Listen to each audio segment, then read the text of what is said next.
everything we know about the life of Jesus comes to us through the witness of Matthew, Mark, Luke, and John in their Gospels. That's the only way that Jesus is knowable to us, is through their portrayal of him. And Christian faith from the very beginning has trusted these texts because Christians have always believed that we encounter the real Jesus in those pages. And yet, we've been given reason to doubt them. You might remember in the 80s and the 90s, the 2000s, that a radically distrusting attitude toward the Gospels was regularly featured in the media, offering academic theories that the Gospels are just layering myth and superstition onto the historical Jesus, effectively hiding who that real Jesus is. You'll recall most recently, and this is back in the 90s, 2000s, the Jesus Seminar. This was a group of scholars trying to free the historical Jesus from all those layers of accumulated mythology. And it was a perennial newsstand staple on the cover of major news weeklies like Time and Newsweek at Christmas and Easter.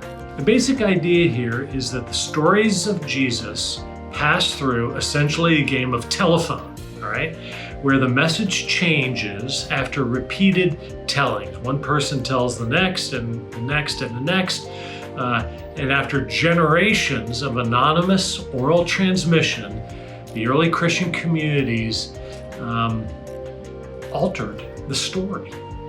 Scholars assume that this was a creative process during which the communities freely added to the tradition all those layers of myth. But you know what's missing from this picture? Living eyewitnesses, okay? Because Jesus did his ministry in public. There are usually dozens of people around Jesus, oftentimes hundreds, sometimes thousands of people who had direct, repeated, even sustained contact with Jesus over the course of 3 years, all up and down Palestine. And these eyewitnesses, they each had a name, they each had an address, and many of them lived for decades after Jesus in communities all around Palestine. And Jesus made sure that they took their eyewitness role very seriously. You can see that when he's talking to them in the Gospels. They were the authoritative sources of what Jesus said and did, recorded in the Gospels. They owned this tradition about Jesus, and they told their stories repeatedly. And they also safeguarded them from creative inventions. So you can imagine somebody in the late 50s coming along with the idea, hey, let's say Jesus rose from the dead. They'd be like, no, that didn't happen that way, right? So it's coming up with layers of myth and superstition is a lot harder than it may seem when you factor in these eyewitnesses. So then in the Gospels, what we're reading is eyewitness testimony, shared face-to-face with the Gospel writers by first-hand participants who were there when Jesus spoke and taught. And their oral accounts lay at no great distance from the Gospel texts we read. In fact, when you read someone's name in the Gospel account, there's a good reason to suppose that you're reading their own personal recollections of the event. So their name included in that text is almost like a footnote. So now let's look at Mark's Gospel in particular, because we just started reading it in the daily office. Mark's is the first Gospel written.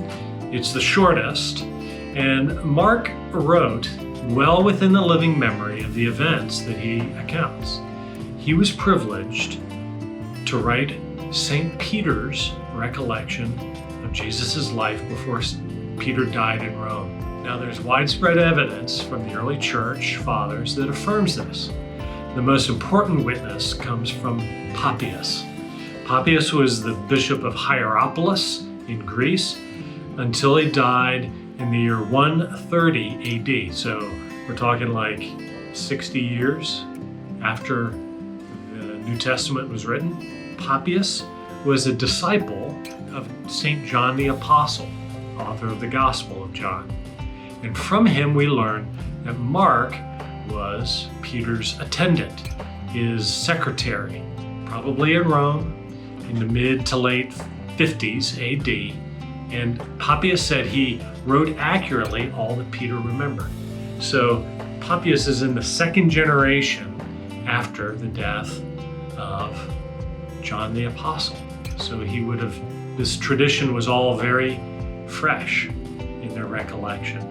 Now, evidence within Mark's gospel supports Papias' view that Peter's story stands behind Mark's gospel. Okay? Here's a couple of examples. Mark's account is especially vivid when recounting incidents that involve Peter. It vividly portrays the weaknesses of Peter and the other disciples, and that is a mark of authenticity, because how else would we learn of Peter's denial of Jesus? He alone was there in the high priest's court denying Jesus. And who would have dared speak with such candor about the revered leader of the church unless it came from Peter's own mouth? Mark's account also omits several praiseworthy references to Peter that were later reported by Matthew and Luke. So Peter, being self-deprecating guy that he gradually became, decided to downplay those praiseworthy instances. The Gospel of Mark also has an obvious structural affinity with Peter's speech to Cornelius, the centurion in his household in Caesarea in Acts chapter 10, which we just saw last week. So let's take a big picture look at the theme of the Gospel of Mark. Mark's big purpose is to present Jesus' universal call to discipleship. Discipleship, for Mark, very important, is a relationship with Jesus. It means trusting Jesus. It means being shaped by Jesus' teaching. It means publicly confessing Jesus and being prepared to face the kind of rejection that results, that Jesus himself faced. The Gospel of Mark appears composed for Gentile Christians. It's very obviously a Jewish piece of literature, but clearly the audience is largely unfamiliar with Jewish customs. So the Gospel of Mark explains that stuff, familiarizes a Gentile audience with those customs. And even though Mark's Gospel is a narrative, it doesn't really have a continuous storyline like Luke's Gospel, but it's more a collection of discrete episodes, events. So there are crowd scenes, there are small group scenes, there are public scenes, private scenes. And these scenes are assembled into something like a mosaic of Jesus, kind of an impressionistic documentary. So as you read Mark, see yourself as his traveling companion, as he makes this fast-paced documentary impression of the life of Christ, full of vivid descriptive details. And notice the verbs that run throughout Mark's gospel. They portray action always in progress. So you get this great kinetic sense of forward movement, the inevitability of the momentum of the story is very strong. And all of it is organized around the theme of Jesus' divine identity, coupled with his human vulnerability, of God's kingdom breaking into the world through him, and of opposition rising in Judea among the Judean authorities in Jerusalem, as well as the Romans. Opposition climaxing in his violent death and the very enigmatic ending of Mark's gospel, pointing mysteriously to his resurrection. So I'm glad to be reading Mark together with you all, and look forward to coming episodes. See you on Thursday.